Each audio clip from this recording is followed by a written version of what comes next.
تلخ بات نہیں کرنا چاہتی، بنتا نہیں ہے، میرا مشکل حالات ہوں یا ہماری گورنمنٹ ہو، ہم نے اتحاد کبھی اس طرح نہیں چلائے لوگوں کی تذلیل کر کے۔ معافی مانگنے سے کوئی کسی میں کم، کسی کی عزت میں، عزت نفس میں کمی نہیں آتی۔ آپ کی ریڈ لائن کراس ہو جاتی ہے اور وفاقی ہماری لیڈرشپ پہ ایسی انگلی اٹھتی ہے کہ مجھے بھی شرم آتی ہے ریپیٹ کرتے ہوئے چیئرمین صاحب، ہم تقسیم اور نفرت کی سیاست میں یقین نہیں رکھتے، تو ہم سے تقسیم اور نفرت مزید نہ کروائیں۔ اگر آپ وہاں کے امداد دینا چاہتے ہیں ہماری فلاح میں تو موسٹ ویلکم، لیکن کوئی صوبہ کسی کی جاگیر نہیں ہے۔ پیپلز پارٹی اور نون لیگ کے اختلافات کی پارلیمنٹ میں گونج۔ شہری رحمان نے کہا پنجاب اور سندھ میں الفاظ کی جنگ وفاق کو متاثر کر رہی ہے۔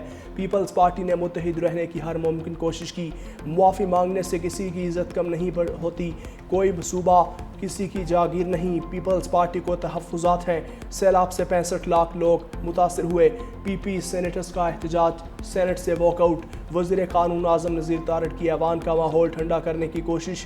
کہا پیپلز پارٹی والے ہمارے بہت قریب ہیں، مسائل حل کریں گے، اپوزیشن کے دوستوں کو خوش ہونے کی ضرورت نہیں، احتجاج کرنا ہر کسی کا حق ہے۔ رانا ثناء اللہ نے تفصیلی بیان دے دیا تھا، دوست منائے جائیں گے تو پیپلز پارٹی ارکان واپس آ جائیں گے۔ اسپیکر چیمبر میں حکومت اور پیپلز پارٹی کے درمیان مذاکرات بے نتیجہ ختم۔ رانا ثناء اللہ کہتے ہیں وزیر اعظم کل وطن واپس آ کر پیپلز پارٹی کے تحفظات پر بات چیت کریں گے۔ پیپلز پارٹی نون لیگ اختلافی میچ میں تھرڈ امپائر کی انٹری۔ تحریک انصاف کے رہنما بیرسٹر علی ظفر بولے دونوں پارٹیاں ڈٹائی سے مقابلہ کر رہی ہیں کہ ہمیں ٹرافی دو، میں آپ کو جھوٹ، لالچ، بے حسی اور نااہلی کی ٹرافی دیتا ہوں۔ سیلاب سے بڑے پیمانے پر نقصان ہوا ہے اور یہاں واک آؤٹ ہو رہا ہے۔ دونوں پارٹیاں صرف دکھاوے کی سیاست کر رہی ہیں، پوری قوم تکلیف میں ہے، بچے کھلے آسمان کے نیچے سونے پر مجبور ہیں۔ اگر عوام میں پروٹوکول کے بغیر جائیں گے تو حالات نظر آئیں گے۔ پنجاب میں 4700 سے زائد گاؤں ابھی بھی زیر آب ہیں۔ کسانوں نے جو گندم بچائی تھی وہ بھی پانی میں بہہ گئی۔ کام پر نہیں، پریس کانفرنسز پر پوائنٹ سکورنگ ہو رہی ہے۔ عوام مشکلات میں گھری ہے اور یہ ایک دوسرے سے ناراض ہو رہے ہیں۔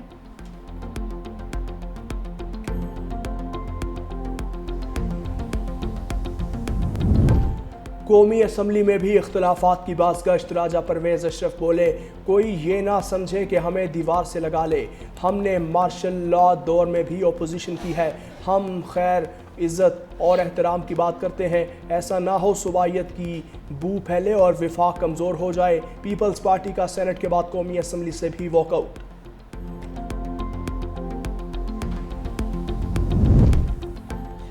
مفاہمت کے بادشاہ، اختلافات ختم اور اتحاد ریسکیو کروانے آگے ہیں۔ صدر مملکت آصف علی زرداری کا وزیر داخلہ محسن نقوی کو فون۔ سندھ اور پنجاب کے درمیان چلنے والی کشیدگی پر تبادلہ خیال۔ صدر مملکت نے وزیر داخلہ کو فوری طور پر کراچی طلب کر لیا۔ دونوں صوبائی حکومتوں کے درمیان ہونے والی کشیدگی کو کم کرنے کے لیے مشاورت کی جائے گی۔ پیپلز پارٹی نے عظمیٰ بخاری کے الزامات کی وضاحت مانگ لی۔ سعید غنی نے کہا وزیر اعظم شہباز شریف بتائیں بلاول نے ان کے خلاف کیا سازش کی۔ بلاول بھٹو نے بطور وزیر خارجہ پاکستان کو تنہائی سے نکالا، اس وقت تو وزیر اعظم تعریفیں کرتے نہیں تھکتے تھے۔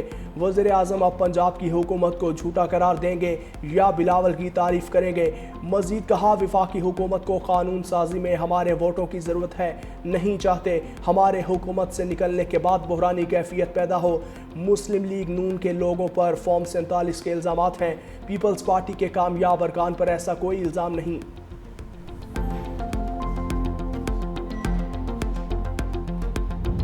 سارے صرف پریس کانفرنس سے کر رہے ہیں، ان سے آپ سب بھی جاتے ہیں، ان سے کبھی پوچھئے گا آپ نے سیلاب متاثرین کے لیے ابھی تک کیا کیا ہے؟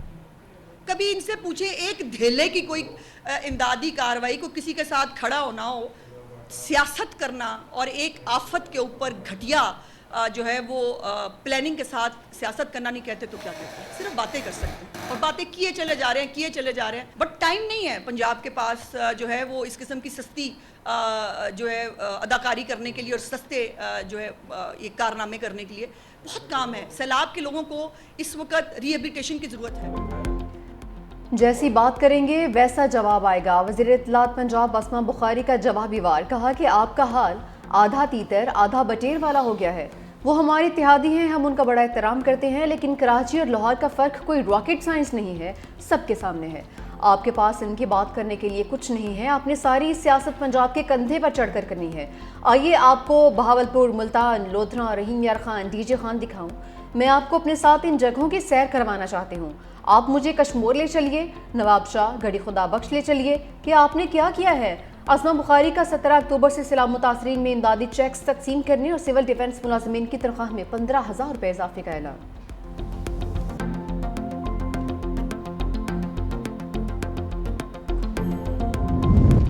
پنجاب میں گھر بن رہے ہیں اور نہ سیلاب متاثرین کو سولر پینل مل رہے ہیں۔ سینئر وزیر سندھ شرجیل میمن نے بھی لفظی تیر برسا دیے، کہا صرف بھاشن دیے جا رہے ہیں۔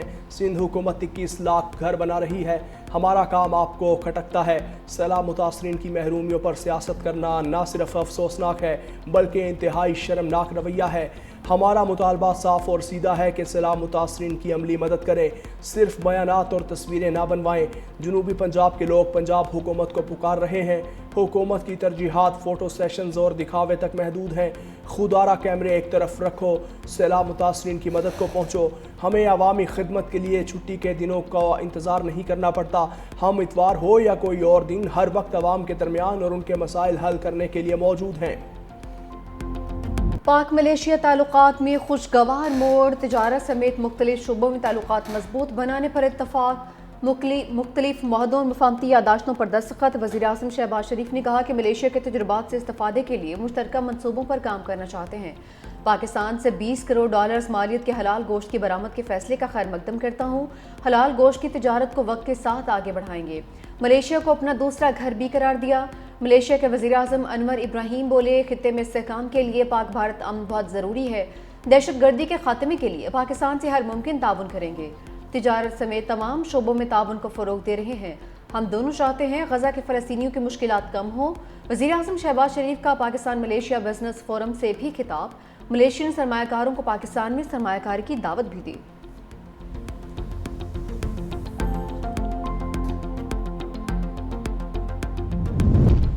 شہباز شریف مہمان، انور ابراہیم میزبان۔ وزیر اعظم شہباز شریف کی پرائم منسٹر آفس آمد پر ملیشین ہم منصب کا پرتپاک استقبال۔ دونوں رہنما ایک دوسرے سے گلے ملے۔ ملیشیا کے مسلح افواج کے دستے نے گارڈ آف آنر پیش کیا۔ دونوں ملکوں کے قومی ترانے بجائے گئے۔ وزیر اعظم کا ملیشیا کے وزراء اور دیگر حکام سے مصافحہ۔ شہباز شریف کی ملیشیا کے وزیر اعظم کی کتاب کے اردو ترجمے کی تقریب رونمائی میں بھی شرکت۔ وزیر اعظم شہباز شریف نے ملیشین وزیر اعظم کی فرمائش پر علامہ اقبال کے اشعار بھی پڑھے۔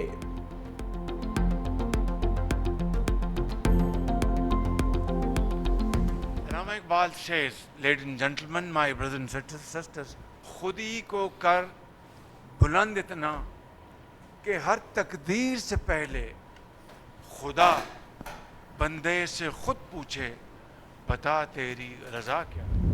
غزہ پر چھائے جنگ کے بادل چھٹنے کی امید۔ حماس، اسرائیل، امریکہ اور قطر کے درمیان امن منصوبے پر مذاکرات آج شرم الشیخ میں ہوں گے۔ حماس کی مذاکراتی ٹیم دوحہ سے مصر پہنچ گئی۔ قطری وفد بھی شریک ہوگا۔ اسرائیلی وفد آج پہنچے گا۔ امریکی صدر نے اپنے داماد جیریڈ کشنر اور نمائندہ خصوصی اسٹیو وٹکوف کو مصر بھیج دیا۔ دوسری جانب اسرائیلی آرمی چیف نے دھمکی دی ہے کہ اگر حماس سے مذاکرات ناکام ہوئے تو غزہ میں لڑائی دوبارہ شروع کر دی جائے گی۔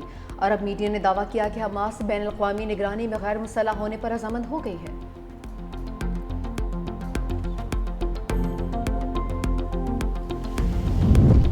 اگر حماس نے اقتدار میں رہنے کا فیصلہ کیا تو اس کا وجود مٹا دیا جائے گا۔ امریکی صدر ڈونلڈ ٹرمپ کی حماس کو دھمکیاں۔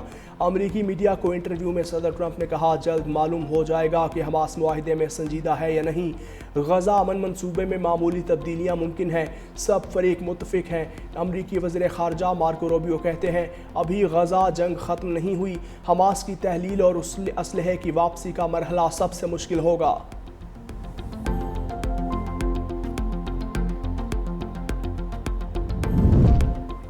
امن معاہدے پر پیش رفت کے باوجود سفاک اسرائیل غزہ پر حملوں سے باز نہیں آیا۔ 24 گھنٹوں کے دوران مختلف کارروائیوں میں مزید 73 فلسطینی شہید، 156 زخمی ہو گئے۔ اسرائیل نے فلسطینی فٹ بال فیڈریشن کے ہیڈ کوارٹرز کو بھی نشانہ بنایا ہے۔ غذائی قلت کے باعث ایک اور فلسطینی جان کی بازی ہار گیا۔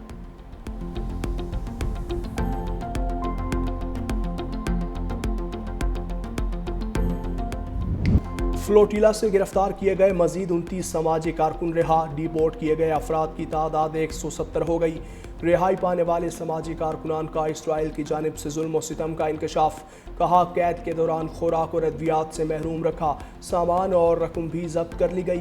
اسرائیلی قید کے دوران اٹلی کے شہری نے اسلام قبول کر لیا۔ دوسری جانب سابق سینیٹر مشتاق احمد کی رہائی کی کوششیں جاری۔ ترجمان دفتر خارجہ کے مطابق اردن کی مدد سے چند روز میں تمام پاکستانیوں کی واپسی کا امکان ہے۔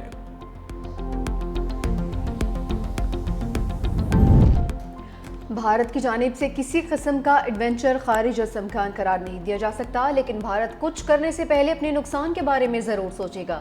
وزیر دفاع خواجہ آصف کہتے ہیں، ہم نے بھارت کو جو نقصان پہنچانا تھا پہنچا دیا۔ سیاسی طور پر مودی سرکار کو بہت زیادہ نقصان ہو رہا ہے۔ بھارتی عوام ان سے پوچھ رہے ہیں ملک کے ساتھ کیا کیا ہے۔ بھارتی عالمی سطح پر تنہا ہو رہا ہے اور پاکستان کو مختلف ممالک کی جانب سے پذیرائی مل رہی ہے۔ مزید کہا کہ غزہ میں جس دن امن ہوا، اسرائیلی وزیراعظم کی اینڈ گیم شروع ہو جائے گی۔ سابق سینیٹر مشتاق احمد کی رہائی کے لیے کوششیں جاری ہیں۔ پاکستان کبھی اسرائیل کو تسلیم نہیں کرے گا۔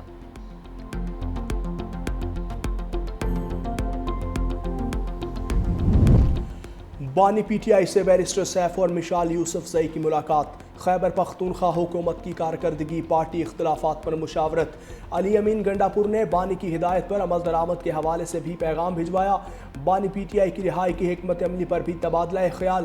بیرسٹر گوہر کہتے ہیں، میری آج بانی پی ٹی آئی سے ملاقات نہیں ہو پائی، امید ہے کل ملاقات ہوگی۔ رپورٹ کے مطابق پاکستان میں 24 لاکھ کیسز التوا کا شکار ہیں۔ بانی پی ٹی آئی کا کیس بھی ان کیسز میں شامل ہے۔ ہماری درخواست ہے کہ دیگر مقدمات کی طرح بانی کے کیسز بھی چلائے جائیں۔ بانی کا اکاؤنٹ جیل سے نہیں باہر سے چلتا ہوگا۔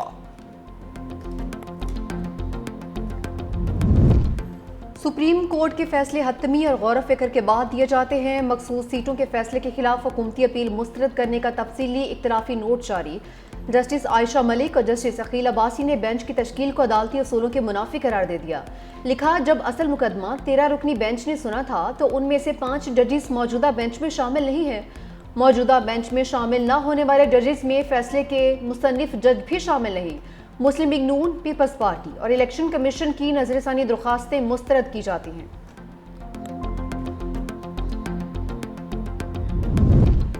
سنجانی جلسہ کیس میں عمر ایوب، شیخ وقاص اکرم اور زرتاج گل کے وارنٹ گرفتاری جاری۔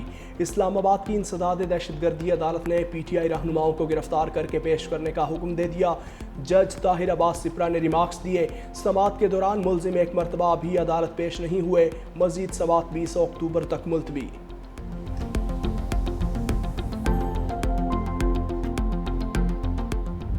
پنجاب کی فضاؤں پر گہرے سرمئی بادلوں کا سٹاپ، لاہور سمیت صوبے کے مختلف شہروں میں کہیں ہلکی کہیں تیز بارش۔ فیصل آباد میں چھت گرنے سے 2 بچے جاں بحق، 7 افراد زخمی ہو گئے۔ اسلام آباد، راولپنڈی، سیالکوٹ، گجرانوالہ، ملتان، وہاڑی میں بارش کے بعد گرمی کا خاتمہ۔ ناروال، شکرگڑھ، جھنگ، پنڈ دادن خان، راجن پور، چیچا وطنی میں بارش کے بعد نشیبی علاقوں میں پانی جمع۔ فیڈر سٹرپ کرنے سے کئی علاقوں میں بجلی کے نظام بھی درہم برہم۔ مظفر آباد، مالم جبہ، کالام، چترال سمیت پہاڑی علاقوں میں موسم سرما کی پہلی برف باری۔ محکمہ موسمیات نے بارشوں کا سلسلہ کل تک جاری رہنے کی پیشگوئی کر دی۔ سمندری طوفان شکتی کراچی سے مزید دور چلا گیا۔ اگلے 24 گھنٹے کے دوران سمندری طوفان ڈپریشن میں تبدیل ہو جائے گا۔ طوفان کے زیر اثر سندھ اور بلوچستان کے ساحلی علاقوں میں ہلکی بارش کا امکان۔ ماہی گیروں کو مزید 24 گھنٹے کے لیے گہرے سمندر میں جانے سے روک دیا۔ ادھر کراچی میں ٹھنڈی ہواؤں نے موسم خوشگوار کر دیا۔ مطلع جزوی ابر آلود، محکمہ موسمیات کی ہلکی بارش کی پیشگوئی۔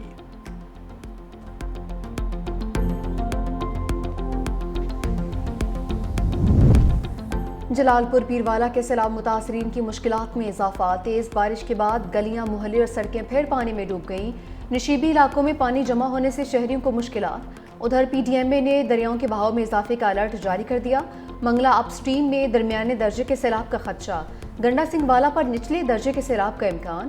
ڈی جی عرفان علی کاٹھیا کے صوبہ بھر کے کمشنرز اور ڈپٹی کمشنرز کو الرٹ رہنے کی ہدایات۔